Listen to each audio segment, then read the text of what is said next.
어떠니? 네, 제가 직접 만들어 온 깃발입니다. 빨간 깃발을 흔들면서 등장한 이유는 어떤 이유인지 이제 바로 윤지의 초이스 바로 한번 만나보도록 하겠습니다. 이 시장은 온통 트럼프 2.0, 두려운 레드웨이브, 국내 증시의 전략은 어떻게 짜야 할까 이렇게 잡아봤는데요. 바로 다음 장 띄워주시죠. 네, 대선 및 상하원의 선거 결과부터 확인을 해보도록 하겠습니다. 사실상 해리스와 트럼프가 굉장히 비등한 결과를 나타낼 것이다 라고 생각을 했지만 압도적인 승리였습니다. 하루 만에 개표 결과가 거의 다 확인이 된 것처럼 보이고 있고요. 지금 보신다면 과반석을 어제 4시 구간에 이미 확보했다라는 내용이 전달이 됐고 상원 의원 같은 경우에도 과반석을 공화당이 이제 차지하게 됐습니다. 하원 의원의 과반석도 지금 현재 구간에 13석만을 남기고 있기 때문에 상하원을 모두 공화당이 장악하는 레드웨이브가 흔들릴 가능성이 있다라는 점이 짚어지고 있는데요. 바로 다음 장 띄워주시죠. 네, 시장은 레드웨이브의 초집중 상태입니다. 어떤 이유인지 살펴보신다면 달성의 의미부터 살펴보도록 하겠습니다. 공화당이 대선과 상하원 모든 승리에서 잡았다, 백악관과 의회를 장악하게 됐다라는 것인데 상원의 역할과 하원의 역할 적어놨으니까요. 참고가 되셨으면 좋겠고 이렇게 될 시에는 하원을 장악할 때, 상원을 장악할 때 정책 추진의 동력뿐만이 아니라 예산 관련된 부분에서도 트럼프의 공약이 실현될 가능성이 정말 높아진다라는 것입니다. 그렇기 때문에 대표적으로 우리가 걱정하는 건 IRA가 폐기될 수 있다 또는 축소될 수 있다라는 점이고요. 법인세 인하와 메디케어법 개정 그리고 파리 기후협약의 탈퇴 등이 예상이 되고 있습니다. 다음 화면 띄워주시죠. 네, 그렇다면 트럼프 2.0에는 무엇이 바뀔까 한번 체크를 해보도록 하겠습니다. 크게 정책 기조를 4가지로 한번 정리를 해봤는데요. 대중구제, 그리고 러우 전쟁이 종결될 가능성, 그리고 관세, 신재생 에너지 분야로 나눠봤습니다. 먼저 대중규제 같은 경우에는 중국 내 생산기지를 가진 기업들의 원가 수출에 영향을 끼칠 수 있고요. 규제 대상인 중국 협력사의 대비책 마련이 필요하다라고 보고 있습니다. 그리고 중국 대체제의 정책 환경을 고려한 시장 진출 전략을 좀 짜보면 좋을 것 같다라는 내용이 나오고 있고요. 중국 역시 미국에 대한 제재를 가할 가능성이 있기 때문에 이에 대한 대응책도 마련해야 된다라는 내용들이 나오고 있습니다. 그리고 러시아와 우크라이나 간의 전쟁을 종결할 것이다라는 내용들이 나오게 되면서 방산 관련된 종목들에 대한 수요도 줄어들 가능성이 있다라는 내용들이 나오고 있고요. 자국 중심으로 방위 산업의 공급망이 구축이 되게 된다면 미국의 방산 기업들을 성장할 수 있지만 우리나라 같은 경우에는 축소가 될 수 있다라는 우려감도 전해지고 있는데 다만 나토와 동맹국들의 방위비 증가를 생각해 본다면 기회의 요인이 될 수 있고요. 우크라이나 재건 관련된 종목들, 건설사와 기계 관련된 종목들을 주목해보자라는 내용들이 공통적으로 나오고 있습니다. 그리고 관세와 관련해서는 자동차 관련해서 좀 걱정하시는 분들이 많으실 것 같은데 특히나 수입 자동차에 대해서 국가를 불문하고 100% 관세 부과의 선언은 부담이 될 수 있다라는 내용들이 나오고 있지만 리쇼어링 정책과 함께 FTA 수정 같은 경우에는 대비가 필요하다라고 보고 있고요. 신재생 에너지 마지막으로 체크해 보도록 하겠습니다. IRA 보조금 혜택 종료는 전기차와 2차 전지, 신재생 에너지 산업에 부정적으로 보일 수 있지만 화석 연료로의 회귀 같은 경우에는 정유나 석유화학, 원전 기업들의 기회 요인이 될 수 있다라고 보고 있고요. 태양광과 풍력 같은 경우에는 2가지로 한번 나눠봤는데 풍력 같은 경우에는 중국 기업들이 압도적으로 잘하고 있다고 합니다. 그래서 트럼프가 유난히 이 풍력 발전 관련해서는 좀 부정적이다라고 얘기를 하고 있지만 태양광 관련해서는 공화당 지역에서 집중되어 있기 때문에 이 내용들은 조금 축소가 될 수 있다라는 수준에서 머물 것이다라는 보도들이 나오고 있습니다. 다음 화면 띄워주시죠. 네, 지금 본다면 트럼프의 일기 당시에 통상 정책 발표 당시 관련 한국 기업들의 주가 추이를 한번 체크를 해보도록 하겠습니다. 정책이 발표될 때마다 주가가 한 번씩 요동치는 것을 확인할 수 있는데요. 주가 같은 경우에는 다시 한번 좀 회귀가 됐다라는 부분으로 살펴보면 좋으실 것 같습니다. 다음 화면도 띄워주시죠. 네, 지금도 2021년 당시에 정책 발표 당시 주가 흐름 살펴보신다면 정책이 발표됐을 때에는 크게 흔들림이 있습니다. 하지만 전반적으로 봤을 때 주가는 보통 수준이 회복이 된다라는 점을 긍정적으로 보시면 좋을 것 같습니다. 마지막 화면도 띄워주시죠. 네, 그렇다면 트럼프 수혜주 찾기에 나선 우리 국내 증시 상황은 어떻게 흘러가고 있는지 살펴보도록 하겠습니다. 어제도 제가 트럼프 수혜주 관련된 종목들을 살펴봤는데 지금 보시면 제목이 빠져 있어서 조금 혼란스러우실 수 있을 것 같습니다. 그런데 지금 전반적으로 보신다면 우크라이나 재건 관련된 종목들 같은 경우에는 오늘도 전반적으로 강하다라고 보실 수가 있겠고 남북 경협과 관련된 종목들 같은 경우에는 삼부 토건을 제외하고는 대부분 약세 분위기를 보여주고 있고요. 상승하는 종목들 같은 경우에도 0.6%에서 1%대 후반 정도에 불과하다라는 점 확인하실 수가 있습니다. 그리고 비트코인 같은 경우에는 76,000달러를 사상 처음으로 돌파를 했지만 비트코인 관련된 종목들은 1% 내외의 상승 탄력만 보여주고 있다라는 점 확인하실 수가 있을 것 같고 원자력 관련된 종목들 오늘도 강하다라는 점 확인하실 수가 있습니다. 그리고 이쪽 같은 경우에는 방산 관련된 종목인데요. 확실히 트럼프 수혜주 중에서 대장 역할을 해야 되는 건 방산 관련된 종목들이 아닐까 싶습니다. 제노코가 오늘은 30% 상한가를 꽉 채워내면서 거래를 마쳤고 웨이비스가 23%대 급등세 보여주고 있습니다. 그리고 지금 아래에 보이는 세 가지 섹터 같은 경우에는 테슬라 관련된 종목들로 묶일 수 있을 것 같은데 자율주행 관련된 종목들 그리고 우주항공 관련된 종목들 로봇 관련된 종목들 같은 경우에는 오늘 전반적으로 시세를 장악했다라는 점 보실 수가 있습니다. 이렇게 레드웨이브를 흔들면서 출발해봤는데 트럼프 관련된 종목들 우리는 마냥 두려워할 게 아니라 이제는 대응 전략을 찾아야 됩니다. 우리는 어떻게 그 대응 전략을 짜보면 좋은 건가? 이 시간 체크해보시면 좋을 것 같습니다. 당신의 초이스 채널 고정!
네, 후회 없는 선택을 위한 나만의 현명한 초이스를 도와드릴 저는 이윤지고요. 이 시간 함께 하실 전문가부터 소개해드리도록 하겠습니다. 글로원 파트너스의 이성웅 이사와 이 시간 함께합니다. 이사님 안녕하세요. 네, 안녕하세요. 네, 일주일 만에 뵙게 됐는데 일주일 만에 시장 상황이 정말 많이 바뀐 것 같습니다. 네. 지난주에는 대응 전략을 짜보자. 이제는 결과는 나왔고 네. 또 다른 대응 전략을 짤 때가 된 것 같습니다. 네. 오늘 시장 어떻게 보셨을까요? 아무래도 시장 참여자분들이 지수로 봐서는 쉽지 않은 시장을 보내셨을 것 같아요. 그다음에 시세가 나는 업종 같은 경우를 가지고 있지 않으시면 시장이 소외도 되실 거란 생각이 듭니다. 미국 대선이 마무리되었어요. 그런데 약간은 살얼음판을 걷고 있는 느낌이 드는 거죠. 우리가 바라보는 매크로 지표는 미국에게는 유리할 수 있지만은 신흥국 쪽, 그다음에 우리나라에게는 부담이 될 수도 있고, 그다음에 관세라는 측면의 꼬리표가 이제 우리나라의 발목을 잡을 수 있다 보니까 여기에서 기존에 강했던 종목들 같은 경우도 좀 약할 수 있는 상황이고 해서 많은 수들을 생각해야 될 때인 것 같습니다. 그럴 때는 아주 심플하게는 시장 반응을 통해서 답을 찾을 필요는 있는데 미국 시장은 좋고요. 네. 다만 우리나라 시장 같은 경우는 상대적으로 좀 힘든 부분이 존재하다 보니까 여기에서 너무 아직은 무리하지 말고 시장 색깔이 많이 바뀔 테니 그걸 염두에 두고 시장을 바라보는 걸로 말씀드립니다. 네, 좋습니다. 미국 증시는 어제도 사상 최고가를 경신을 했습니다. 그런데 이게 어떻게 보면 당연한 결과 같다라는 생각이 들기도 하는 게 트럼프가 계속해서 내세우는 게 미국을 더 위대하게 만들겠다. 미국 중심의 경제 정책을 펼치겠다. 외교 정책도 그렇고요. 이런 내용들이 나오면서 미국 쪽으로 집중이 되는 건 당연한 것 같습니다. 그런데 오늘 같은 경우에는 네. 더 소외감이 느껴지는 게 글로벌적인 증시 상황, 그러니까 특히나 아시아 단으로 집중을 해봤을 때도 어제 니케이 정말 잘 갔잖아요. 오늘도 그런데 0.25% 소폭 밀리는데 좀 불과했습니다. 상해 종합지수도 오늘 2%대 반등하고 있고요. 전반적으로 글로벌 증시가 그래도 빨간불을 켜고 있는데 네. 오늘 코스닥이 많이 밀렸잖아요. 네, 그렇죠. 우리 국내 증시는 왜 이렇게 좀 약한 건가라는 생각이 들더라고요. 이게 어찌 보면 미국에서는 중국의 압박을 하고 있는 상황인데 여기에서 해석할 수 있는 게 그런 것 같아요. 트럼프 후보 같은 경우는 2016년에 대통령이 됐을 때 중국에게 최초로 관세를 부여했었죠. 그때 미중 분쟁이라는 단어가 처음 생기기도 했는데 어떤 시기에 분쟁이 진행이 됐었냐라고 하면은 협상 테이블에 앉았다가 답은 정해놓고 그 답에 해당하는 응답을 중국에서 안 했을 때는 관세를 부과를 했었어요. 근데 이게 중요한 부분이 뭐냐면 그래도 테이블은 열었단 말이거든요. 근데 바이든 전 대통령이죠, 이제. 바이든 전 대통령 같은 경우는 협상 테이블 없이 그냥 계속 네. 그 공세를 취했단 말이죠. 그래서 이 둘 차이로 인해서 그래도 테이블에는 나갈 용의가 있다 보니 미리 중국 시장 같은 경우가 경제 부양책을 한 게 이 먼 미래를 내다보진 않았겠죠. 그 부분이 하나 있고 그다음에 중국 시장이 안 빠지는 게 그런 얘기를 했어요. 트럼프 후보가 당선되는 과정에서 만약에 트럼프 후보가 당선되었을 때는 우리는 그에 맞춰서 경기 부양책 톤을 높일 수 있다라는 점을 구체적인 수치를 통해서 내비쳤거든요. 그래서 이게 중국 증시는 또 반등이 나오나라는 생각을 하는데 우리나라가 이렇게 약한 이유는 잘 모르겠어요. 이제 계속 좀 파는 측면이 있고 경기와 관련해서 그럼 필요한 게 뭐냐라고 하면 우리도 부양책이 필요한 걸까? 그런데 지수 레벨을 생각을 해보면 부양책을 쓸 만큼 절대 지수 같은 경우는 빠져 있지 않다 보니 뭐 거래소 지수를 보더라도 네. 지금 지수가 거래소 지수 같은 경우가 그래도 막 2,500, 3,000 이 사이에 위치를 하고 있잖아요. 2,500, 3,000 이 사이에 위치를 하고 있는 상황이다 보니까 2,564 이 정도 수준이다 보니 여기에서 부양책을 쓰기에는 그렇게 좀 지수가 빠져 있는 상황은 아니다 보니 언제 외국인이 돌아올 수 있을까? 그런 고민을 하고 있습니다. 네, 좋습니다. 우리나라 국내 증시 같은 경우에는 지수 자체의 절대적인 수치를 볼 때는 아직까지 부양책이 필요한 정도는 아니지만 지속적으로 외국인들이 빠져나가는 상황을 봤을 때 우리 국내 증시가 느끼는 부담감은 점점 더 커질 수 있다라는 점을 짚어주셨습니다. 환율 전망에 대해서도 좀 빼놓을 수가 없을 것 같은데 이 외국인들이 결국에는 돌아와야 되는데 환율이 1,420원까지 올라갈 수 있다라는 측면으로 봤을 때는 그러면 외국인들이 보기에 좀 매력적인 투자처가 될 수 있는 거 아닐까요? 그럴 수도 있기는 한데요. 네. 이게 요즘에 특이한 게 네. 예전에는 보통 우리 보면 원화 가치가 올라갔을 때는 외국인 입장에서도 어느 정도 레벨이 되면 시장에 들어왔고요. 원화 가치가 절하되었을 때도 어느 정도 레벨이 되었을 때는 들어왔단 말이죠. 네. 시장에. 이 정도 1,400원 같은 경우가 어찌 보면 좀 한계치다 보니까 이 정도에는 들어올 수 있다라는 생각이 드는데 안 들어와요. 안 들어오다 보니까 문제는 뭔가 그런 생각을 해보는데 이게 성장 부재인 측면이 있고 성장 부재 그다음에 중국과 분쟁을 놓고 우리나라 같은 경우는 그 제조업 기반의 국가기는 한데 또 IT 같은 경우도 관세에 대한 가능성이 있고 2차 전지는 뭐 썩 좋아하지 않고 뭐 이런 상황이다 보니까 좀 반등이 못 나오나 그런 생각도 들고 좀 많은 분들이 지치실 것 같아요. 네, 지치는 상황 안에서 돌파구는 뭘 통해서 돌파구가 나오냐면 하나의 트리거를 통해서 나오는데 금투세 폐지를 했음에도 불구하고 시장은 그렇게 반등이 약하다는 건 뭐가 또 다른 문제가 있는 거죠. 네. 예, 그 문제가 뭔지는 모르겠어요. 예.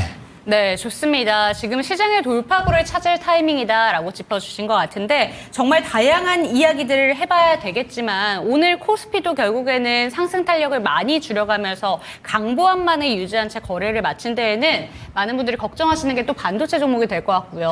2차 전지 종목들은 또 코스닥에 영향을 많이 끼칠 것 같습니다. 제약바이오 종목들도 오늘 상당히 약했는데 우선은 상승한 종목들에 대해서는 오늘 하루 종일 얘기를 많이 들으셨을 것 같고 네. 다들 알고 계실 것 같아서 반도체와 2차 전지 제약 바이오만 한번 집중을 해봤을 때 이사님은 앞으로 좀 어떤 대응 전략이 필요하다고 보실까요?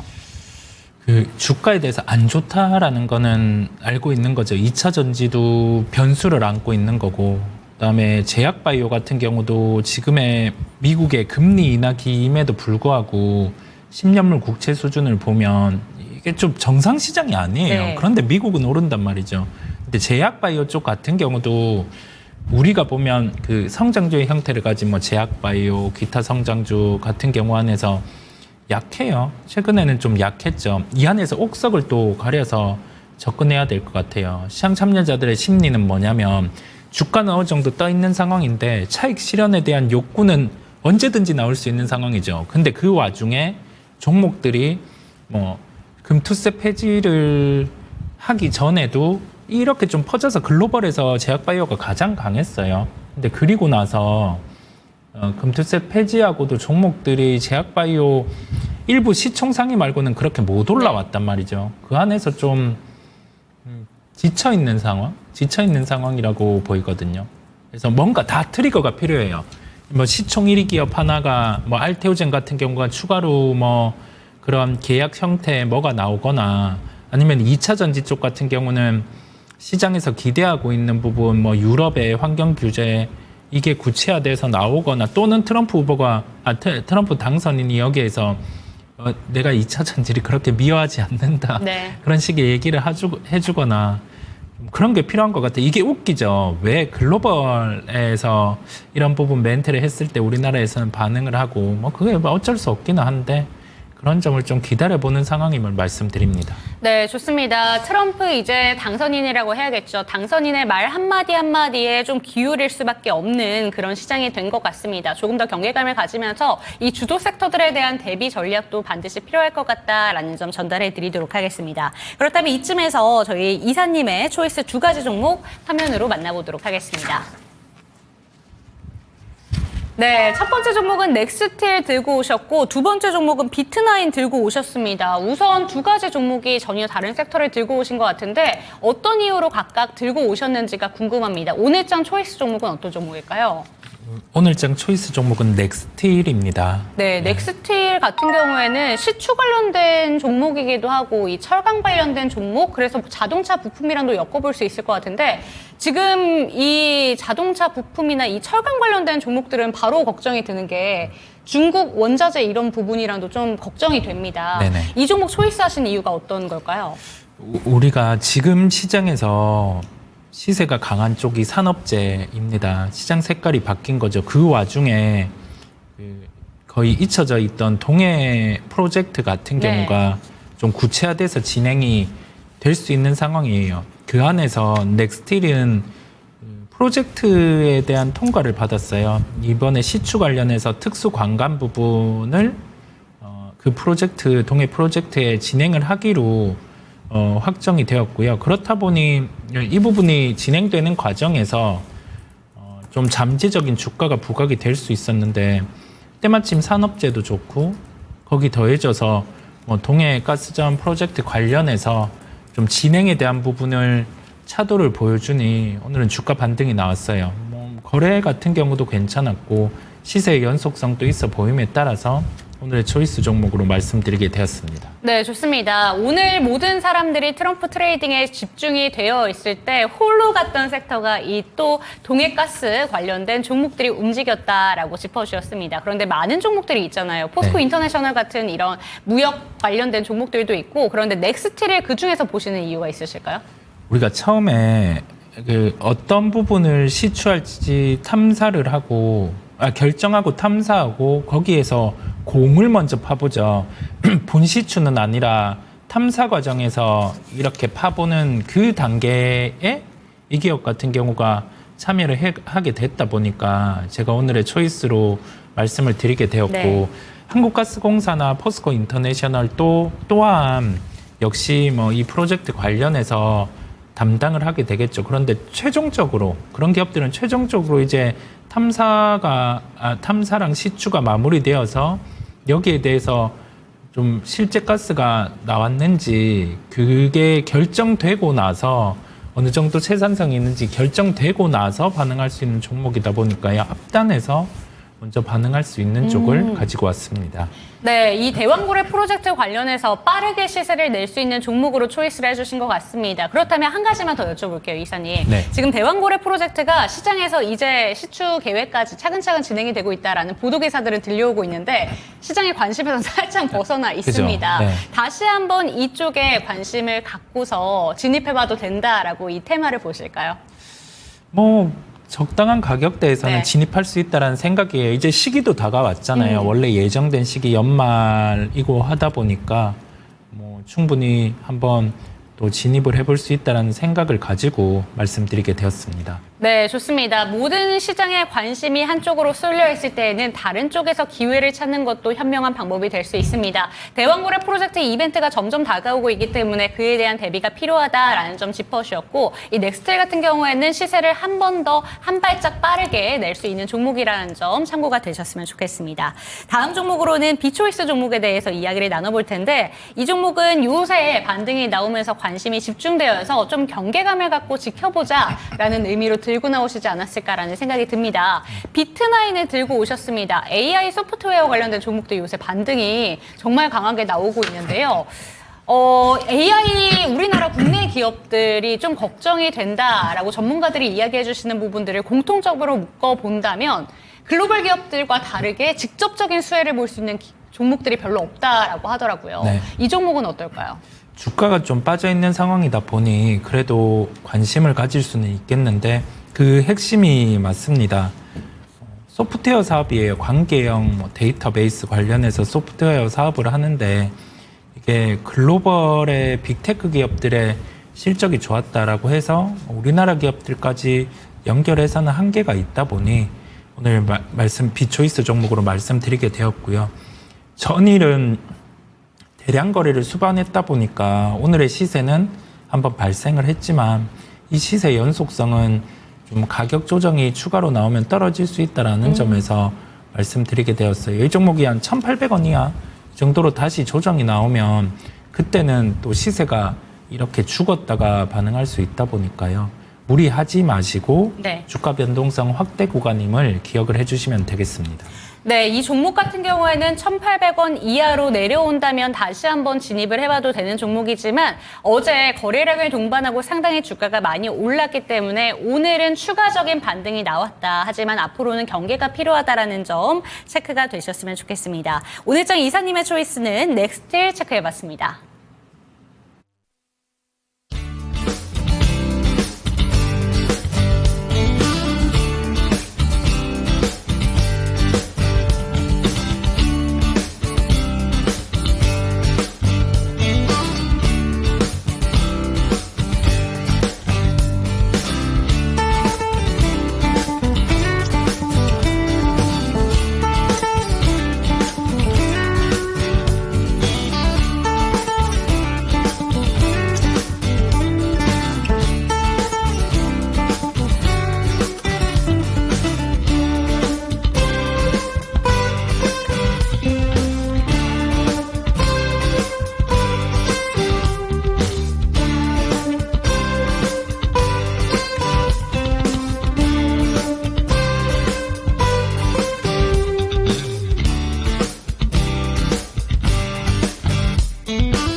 네, 실시간 종목 진단 타임으로 넘어가 보도록 하겠습니다. 참여하시는 방법부터 안내 도와드릴게요. 02-325-8200번으로 종목명, 매수가, 보유 비중 알려주시고 갖고 계신 종목들뿐만 아니라 신규 매수 관점에 대해서도 상담 받아보시면 좋을 것 같습니다. 요새 참 힘든 시장입니다. 많은 분들 걱정 많으실 것 같고 저희 방송이 시작하기도 전에 상담 내용들 올려주시는 분들도 많으신 것 같은데 첫 번째 종목 진단부터 바로 한번 가보도록 하겠습니다. 햇살님의 종목입니다. 이 국내 증시에도 햇살이 가득 꼈으면 좋겠다라는 마음을 담게 되는데 종목이 좀 걱정이 되네요. 갤럭시와 SM 한번 살펴보도록 하겠습니다. 2,940원에 10% 비중 들고 계시고요. 손절하는 게 나을지 대응 전략 부탁드립니다. 라고 보내주셨습니다. 제가 앞서서 이 종목이 걱정된다라고 좀 덧붙인 이유가 네. 어제 오늘이 너무 다릅니다. 네네. 트럼프 수혜주잖아요. 근데 왜 이렇게 달라진 걸까요? 우리 어떤 종목들을 볼 때 만약에 트럼프의 수혜주라고 하면 그 수혜주 중에 1등주를 찾아볼 필요가 있어요. 비트코인 가격이 좋을 때 이 종목은 좀 강합니다. 그래서 비트코인 가격이 좋을 때 제일 강한 종목을 찾아서 접근하시는 게 맞아요. 그게 우리 기술 투자라는 종목이고요. 그다음에 어찌 보면 하나의 쿠션으로 들어오는 거잖아요. 비트코인이 좋아서 관련된 종목을 매수한다. 네. 이거거든요. 근데 원래는 맞는 게 비트코인과 관련된 1등주를 찾아서 보기보다 비트코인을 직접 하는 게 맞아요. 그런데 지금은 쿠션이 2번 들어갔죠. 비트코인과 관련된 종목 중에 대장이 아니니까요. 네, 1등주가 아닌 쪽이다 보니까 열등제의 열등제가 되는 겁니다. 그래서 코인 가격은 어제 좋았음에도 불구하고 오늘 일부 조정이 나오니 이런 종목 같은 경우는 주가가 이렇게 밀리는 거거든요. 그러면 우리는 이 종목에 대해서 어떤 사업을 영위하고 그래서 실적이 얼마고 그런 거를 따져서 접근하기보다 주가가 반응할 때는 코인 가격이 좋을 때 반응을 하는 거예요. 여기에서 코인 가격 끝은 아니겠죠. 다시금 뭐 유동성의 랠리가 나올 수 있는데 그때 기회를 주면 이런 종목 같은 경우는 매도를 하고 나오시고 이 다음에 접근을 하실 때는 이런 개별주를 접근하실 때는 재료의 무게, 재료가 무게가 있는 중에서 1등주를 접근하시는 게 낫습니다. 네, 좋습니다. 비트코인 관련된 종목들, 사실 오늘도 비트코인이 76,000달러를 넘어섰다라는 긍정적인 소식이 들려왔습니다. 어제 같은 경우에는 전체적으로 관련된 종목들이 일제히 기지개를 펴는 모습이었는데 오늘 같은 경우에는 대장주 몇몇 종목들을 제외하고는 모두 다 음봉 전환이 되면서 마이너스 폭을 크게 키우는 모습이었습니다. 이 종목도 역시나 마찬가지다라는 점 짚어주셨고 최대한 빠르게 빠져나오는 전략에 대해서 강구하셔야 된다는 점 참고가 되셨으면 좋겠습니다. 다음 종목 넘어가 보도록 할게요. 두 번째 종목은 절파고TV님의 종목입니다. 스페코고요. 5,100원에 7% 들고 계신데 이 종목도 이해는 안 가네요. 오늘도 급락 중입니다. 지금이라도 손절 대응을 하는 게 맞을까요? 홀딩하는 게 좋을지 아니면 다른 종목으로 교체를 해야 되는 건지 초이스 꼭 도와달라고 이렇게 보내주셨는데 저희가 이 상담에 앞서서 이사님과 제가 좀 이야기를 나눌 때 네. 주식시장 참 어렵다고 그죠. 얘기를 했잖아요. 네. 이 두 가지 종목만 봐도 바로 느껴지는 것 같습니다. 올라가야 될 것 같은데 올라가지 않는 종목들이에요. 네. 이 종목 왜 이렇게 빠지는 걸까요? 이 종목 같은 경우는 그 전쟁 요소가 있을 때 반응하는 종목이에요. 그래서 보통 이런 경우의 종목은 우리가 약간은 시세에 더욱 민감하게 봐야 되겠죠. 한참 최근에 얘기가 많았잖아요. 우리 생각해 보면 중동 이슈도 있었고, 그다음에 러시아 우크라이나 이슈에 북한이 파병을 했죠. 했다 보니까 이 종목의 시세가 났어요. 그런데 이걸 바꿀 수 있는 부분이 트럼프 후보가 이제 당선인이 된 거죠. 그러면 우리가 가만히 있을 게 아니라 이 당선인에 대한 주 정책을 보는 겁니다. 그다음에 기존에 했던 멘트들을 보면 가장 먼저 한다라고 했던 게 러시아 우크라이나 이슈를 봉합하겠다라고 했고, 최근에 멘트에서도 말한 게 뭐 중동 쪽에 이제 네타냐후가 친하다 보니 약간 밀접한 관계다 보니 하지 마라 했죠. 중단하라. 그 점에서 보면 이제 뭐 러시아 우크라이나 이슈도 봉합을 하겠다라는 점이니까 주가는 이렇게 또 빠지는 거예요. 심리적인 면이죠.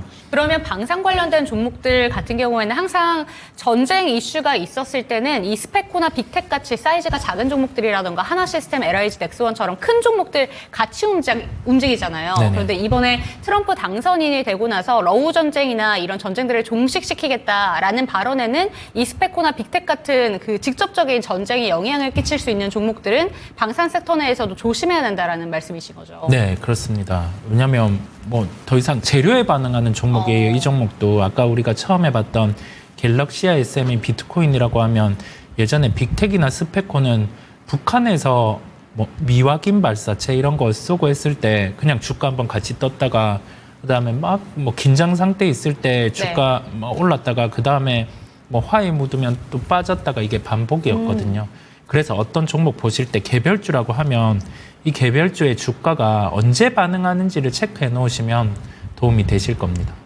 네, 그렇다면 이 스페코 같은 경우에 과거의 시점을 한번 여쭤보고 싶은 게요, 네네. 이사님. 네. 지금 절파고 TV님께서 채팅창에 갑자기 급락을 2번 맞아서 손절도 못 하셨다고 하는 걸 보니까 지금 당장 매도하실 용기는 나지 않으시는 것 같습니다. 그렇다면 다시 한번 반등이 나올 때를 생각해 보게 되는데 이제 트럼프 대통령이 되고 나서 북한과의 관계성을 한번 생각을 해봤을 때 네. 저는 아직도 1기 집권 당시에 기억이 나는 게 그렇죠. 많이 말싸움이 그렇죠. 있었잖아요. 네. 그때마다 이 스페코 같은 종목들은 어떻게 반응이 나왔는지 그걸 기다리면서 한번 대기를 해봐도 되는 건지 어떻게 보실까요, 이사님? 뭐 그렇게 해볼 수는 있어요. 그렇게 해볼 수는 있는데 제가 이 종목을 갖고 있다라고 네. 하면 좀 고민이 좀 되는데요. 단가가 5,100원 정도 10%, 20% 정도 약 20% 정도 손실이신 거죠.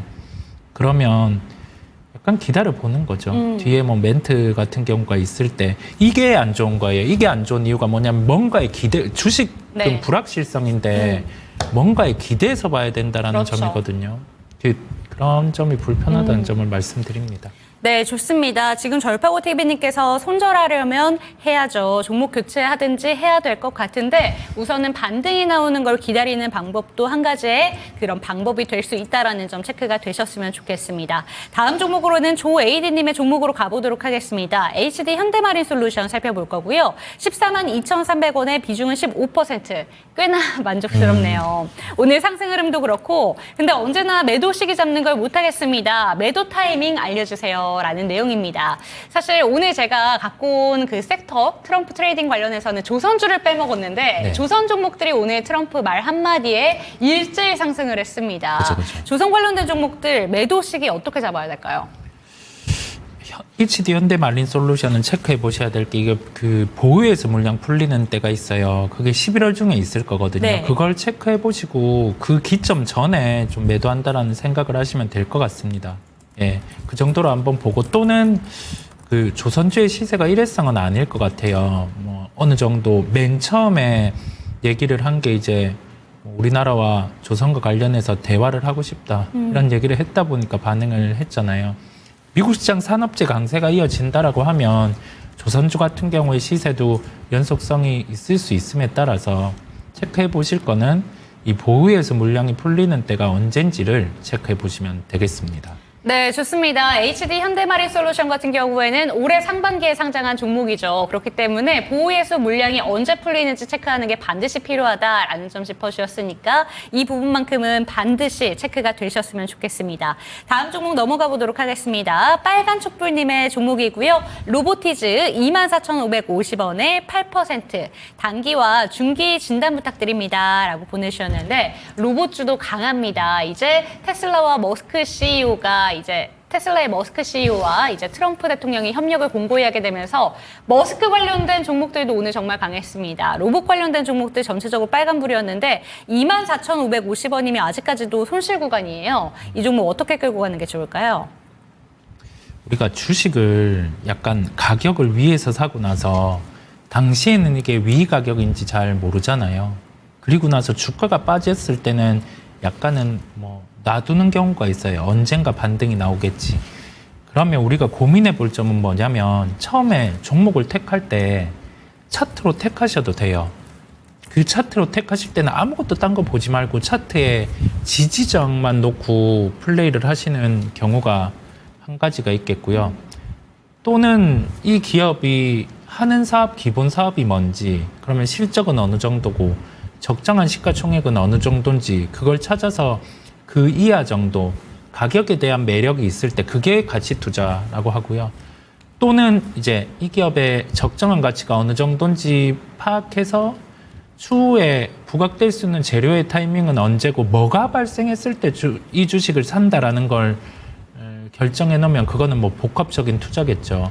근데 지금 이 얘기를 드리는 이유가 뭐냐면 주식의 단기적인 고점에서 매수하고 나서 이게 방치가 되었기 때문에 말씀을 드리는 거고요. 단기, 중기는 몰라요. 저도 모르죠. 이게 어떻게 흘러갈지, 이 기업들이 어떻게 될지 모르는데 하나 생각해 볼 게 큰 그림으로 보는 거예요. 큰 그림은 뭐냐. 일론 머스크가 실적 발표했을 때 있잖아요. 테슬라 실적 발표 때 휴머노이드 로봇, 그다음에 뭐 로봇 택시 이런 걸 내세우면서 미래의 사업 방향을 한번 그려놨잖아요. 뭐 우주항공 이런 쪽도 막 주식 시세 나오기도 했는데 로봇주도 그렇게 해서 부각은 가능해요. 네. 근데 오늘 로봇주 부각하는 와중에 이 종목은 3.7%밖에 못 올랐어요. 열등제란 말이거든요. 그래서 우리 또 여기에서 고민해 봐야 될 게 지금 시장 안에서 어떤 업종을 볼 때 철저하게 1등주를 찾아서 보실 필요가 있음을 말씀드립니다. 네, 그렇다면 테마로 묶지 않고 로봇 관련된 종목들이 그래도 하반기부터 많이 반등이 나옵니다. 이 종목 자체로도 좀 궁금하실 것 같아서 질문을 드린다면 이 로봇 자체, 이 로봇 종목 자체, 로보티즈의 기업 자체로 봤을 때 이사님이 평가하시기에는 어떨까요? 그러면 우리가 이 기업을 볼 때 네. 제가 명확히 기억이 안 나다 보니까 사업에 대한 부분에 보고서를 한번 봐요. 이렇게 네. 반기 보고서를 열어서 사업을 보면 주 사업 매출 같은 경우를 볼 수가 있잖아요. 뭐 자율주행 로봇, 로봇 전용 액추에이터 이런 식의 사업을 합니다. 네.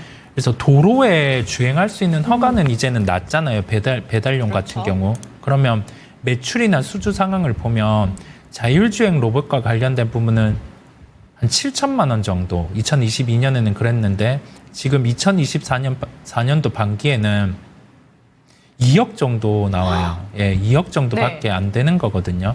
그런 상황이다 보니까 반기에 2억을 하는 상황이다 보니 나머지 뭐 액추에이터나 이런 쪽 같은 경우는 뭐 주 사업이기는 한데 이 손익계산서 쪽으로 들어가 보면 영업이익이 지금 한 분기 기준으로 한 8천만 원 정도 나오는 상황이거든요. 그렇다 보니까 이런 종목들 같은 경우는 뭐 반문을 하실 수도 있겠지만 뭐 다른 기업들은 매출 대비해서 영업이익이 나오지도 않는데 그래도 네. 뭐 1조 넘어가는 가치를 가진 기업도 있다라고는 하는데 실적 나오는 부분을 확인해 보시는 게 낫다라는 말씀을 드립니다. 네, 좋습니다. 기업 자체도 함께 이사님께서 분석 도와주셨으니까요. 참고가 되셨으면 좋겠습니다. 다음 종목으로 넘어가 보도록 하겠습니다. 다음 종목은 완두콩님의 종목이고요. 비츠로테크 살펴보도록 하겠습니다.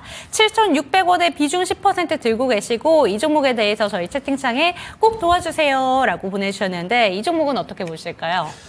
이쪽도 보통 무주항공 쪽 네. 한 번씩 진행될 때 종목의 시세가 났었는데 이 또한 열등제입니다. 우리 지금 그 우주항공 쪽 반응하는데 이쪽이 반응이 안 하잖아요. 그 이유들이 다 있는 게 네. 실적이 좀 잘 안 나와요. 그래서 이런 종목 같은 경우는 뭐 비슷한 단가세요. 지금 단가랑 비슷한 단가인 상황인데 그 단가 정도로 가격 도달했을 때는 매도를 하시는 게 낫습니다. 네, 좋습니다. 오늘 이사님의 상담 종목들 내용을 상담을 해주실 때 계속해서 나오는 그 공통어가 열등제다라는 내용입니다. 오늘 트럼프 트레이딩에 좀 많이들 관심이 집중되어 있는데 1등 종목들을 테마주를 매수할 때는 하셔야 된다라는 점 반드시 참고가 되셨으면 좋겠고요. 비츠로테크 같은 경우에는 이 종목 역시나 열등제고 실적이 잘 나오지 않는 종목이기 때문에 대응이 필요하다라는 점 참고가 되셨으면 좋겠습니다. 다음 종목은 전화 연결되어 있다고 합니다. 지금 받아볼게요. 시청자님 안녕하세요. 네, 안녕하세요. 네, 반갑습니다. 어떤 종목 궁금하실까요? 예, 진성T입니다. 네, 진성TC 들고 계시고 이 종목은 평단가랑 비중이 어떻게 되시죠? 8,600원에 10%입니다. 8,600원에 10%면 우선 수익 축하드립니다. 어떤 부분이 궁금하실까요? 과거에 우크라이나 재건주로 분류가 됐는데 네. 지금도 유효한지 궁금합니다. 네, 좋습니다. 지금 우크라이나 재건 관련된 종목으로 매수를 하신 것 같은데 이게 여전히 유효하게 보시는 건지 조금 더 길게 끌고 와도 좋은 종목인지 바로 한번 질문 드려보도록 하겠고요. 추가 질문까지 받아볼게요. 기다려주세요. 네, 진성태 씨 살펴보도록 하겠습니다. 우크라이나 재건 관련된 종목으로 사셨다고 합니다. 이 종목 어떻게 끌고 가는 게 좋을까요? 매수 단가가 괜찮으시다 보니까 뭐 저라면은 좀 시간을 가지고 갖고 가봅니다. 거기에 대한 근거가 뭐냐면 우선 미국 대선이 결정이 됐고 재건과 관련된 부분이 언제 진행될지는 모르지만 우리가 아까 상담 와중 이전에 짚고 갔던 것처럼 정책 중에 하나가 재건 요소가 있다 보니까 올해는 바로 진행을 안 할 수도 있어요. 보통은 본격적인 정책이 진행된 게 내년 초부터 보통 정부가 새로운 정부 교체가 되고 연말은 넘어가고 그 다음 해 진행되는 경우가 많았어요. 그 다음에 굵직한 그런 내용들 같은 경우는 2년 차에 진행된 경우가 많거든요. 근데 지금 주가는 일부 반응하고 있기는 해요. 왜냐하면 이게 그 미국의 굴삭기 업체의 하부단에 계속 매출이 발생하고 있다 보니까 재건과 관련된 부분에서는 충분히 수혜를 볼 수가 있겠고요. 그렇다 보니 저라면 좀 보유하고 가면서 해외 주식을 같이 하신다고 하면 해외 캐터필러 이런 종목을 같이 매수를 해주시면 좀 좋다라는 말씀을 드립니다. 네, 시청자님 오늘 함께 매수해도 좋을 만한 종목으로 해외 주식 중에서 캐터필러를 짚어주셨습니다. 혹시라도 추가적인 질문사항이 있으실까요? 고맙습니다. 됐습니다. 네, 감사합니다. 네, 그러면 혹시라도 시청하시는 시청자분들을 위해서 캐터필러 이야기를 해주셨는데 거의 역대 최고가를 등극하고 있는 종목 중에 하나입니다. 이 종목 어떤 부분에서 추천을 해주시는 건지 이 종목도 조금 더 자세하게 이야기해 주시면 좋을 것 같아요. 방금 말씀을 해주신 것처럼 그 재건과 관련된 부분에 얘기를 해주셨잖아요. 네. 그런데 과거에 이라크 전쟁이 있고 나서 재건이 진행되었을 때 결론은 미국 기업이 좋았어요. 실적 같은 경우도 미국 기업이 좋아지고 하다 보니 우리가 재건과 관련된 부분을 놓고 보면 미국 기업 쪽을 보는 게 맞다 보니까 국내 기업을 매수했음에도 불구하고 미국 기업 같은 경우도 괜찮다는 점에서 캐터필러를 말씀드리게 되었어요. 하나 더 생각해 보자고요. 아까 1등주를 찾아야 된다라는 말씀을 드렸잖아요. 그 중에 건설, 굴삭기 이 중에서 1등 기업이다 보니까 국내외를 가릴 필요는 없는 거죠. 그렇습니다. 네, 좋습니다. 국내외를 가리지 말고 미국 기업까지 함께 지켜보는 게 좋겠다라는 점 짚어주셨고 오늘 이사님의 추천 종목으로 캐터필러 제시해 주셨으니까 참고가 되셨으면 좋겠습니다. 다음 종목 넘어가 보도록 하겠습니다. 이번 종목은 도와주세요님의 종목 LNF 살펴보도록 하겠습니다. 18만 원이고요. 30% 보유 중입니다. 대응 전략 부탁드려요. 꼭이요. 이렇게 보내주셨는데 오늘은 참 많이 밀렸습니다. 7.83% 밀렸고 사실 어제 장 중간에도 변동성이 있던 종목이긴 했는데 어제만 해도 이 종목이 외국인들의 순매수가 굉장히 많이 들어오면서 그래도 많이 반등을 한 채 거래를 마쳤거든요. 이 종목 지금 현재 구간에서 어떻게 대응하는 게 좋을까요? 한 40% 손실이시잖아요. 네. 그러면 손절이란 걸 택하기가 힘드실 거예요. 기계적인 손절이라고 하면 우리가 보통 기준이 한 15% 정도 그 정도를 기준으로 삼는데 그 이상으로 넘어섰다 보니까 우리가 고민해야 될 점은 과연 업황은 언제 좋아질 것인가, 그 다음에 어떤 요소가 발생해야지 이 기업은 주가가 반등할 것인가인데요. 전기차의 수요 회복이 나타나야 됩니다. 그러면 거기에서 기대어 볼 수 있는 게 아까 또 짚어간 걸 또 가지고 와 보면 유럽의 환경 관련 이슈 같은 경우가 지금처럼 규제 그런 부분이 진행돼서 자동차가 잘 팔리는데 그러면서 이제 소재가 많이 쓰이면 주가는 다시 올라올 수 있겠죠. 내년에. 그런데 이거는 규제돼서 차량이 만약에 테슬라가 많이 팔려요. 근데 테슬라의 주 배터리는 지금 LFP 배터리입니다. 네. 그렇다 보니까 그렇게 큰 수혜는 좀 안 될 수 있고 중국 자동차가 만약에 유럽 쪽 그 규제로 인해서 많이 팔려요. 그러면 중국 쪽은 중국 배터리를 대부분 씁니다. 또 수혜가 안 되는 거죠.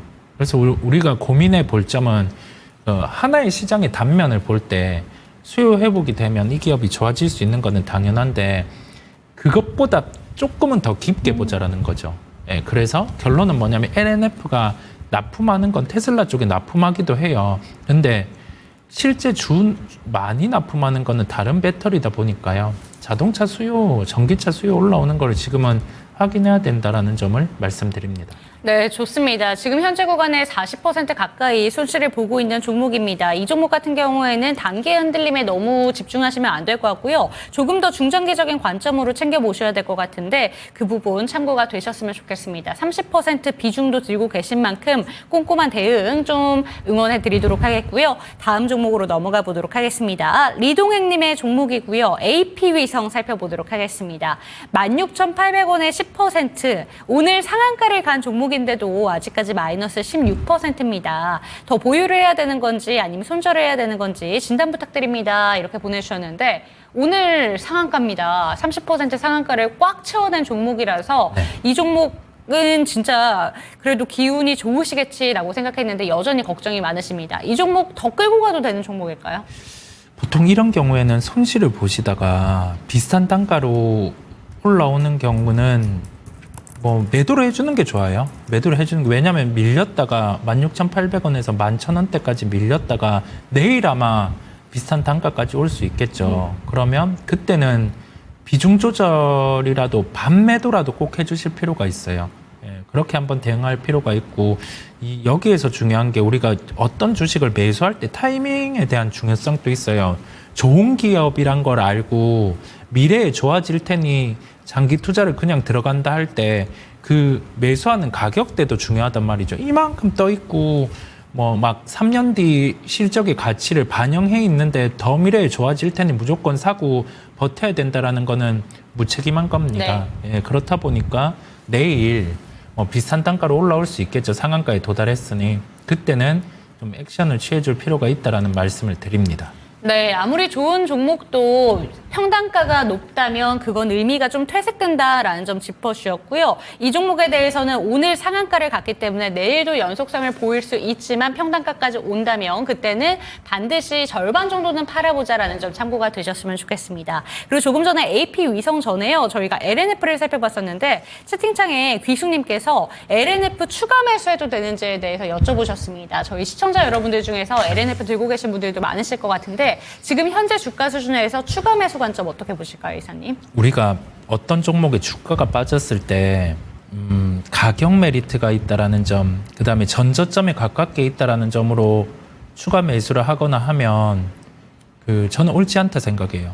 차라리 주가가 더 올라가더라도 이 종목이 주가가 오를 수 있을 만한 요인이 발생할 네. 때, 뭐 소위 말해서 지금 뭐 메탈 가격 같은 경우가 드라마틱하게 올라간다든지 아니면은 이 수요의 핵심은 수요. 산업재에서 주가가 돌아설 수 있는 거는 첫 번째로는 감산 부분, 그 다음에는 수요거든요. 그런데 감산의 형태는 나타났지만 이거를 발목을 잡는 게 또 뭐 트럼프의 당선인의 요소가 있다 보니까요. 지금은 뭐 급하게 추가 매수하기보다는 타이밍을 또 봐야 되겠죠. 그 타이밍이 들어오는지 한번 고민을 해보겠습니다. 네, 좋습니다. 종목들 전체적으로 좀 해당되는 상담 내용인 것 같습니다. 주가가 많이 밀렸을 때 추가 매수를 해야겠구나라고 생각하시면 안 된다고 합니다. 오히려 주가가 오를 때 그리고 추세가 전환되는 다양한 이슈들이 나올 때 그때 추가 매수하는 것이 맞겠다라는 점 참고가 되셨으면 좋겠고요. 오늘 상담은 여기서 한번 마무리를 해보도록 하겠습니다.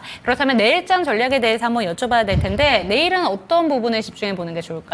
여전히 지수 변동성은 존재해요. 어제 미국이 너무 강했다 보니까 오늘 뭐 살짝 쉬어가는 상황에서도 우리나라는 좀 불편할 수 있는데요. 그런 변동성이 존재하니까 그 변동성을 활용해서 주식 비중을 국내를 줄이느냐 아니면 늘리느냐인데 아직 지수는 뭐 박스권 부근에 하단 부근에 있고 그다음에 시장 색깔이 바뀌어서 산업재가 반응하는 시장이다 보니까 주식 비중의 확대 대응은 가능하다는 점을 말씀드립니다. 네, 좋습니다. 내일장 전략까지 챙겨봤습니다. 이사님의 이야기들 꼼꼼히 참고가 되셨으면 좋겠고요. 종목에 대한 상승과 하락은 보장하지 않는다는 점 반드시 기억해 주셨으면 좋겠고, 힘든 시장 속에서도 저희 함께 하시면서 대응 전략들 챙겨가셨으면 좋겠습니다. 시청해주신 여러분, 감사합니다.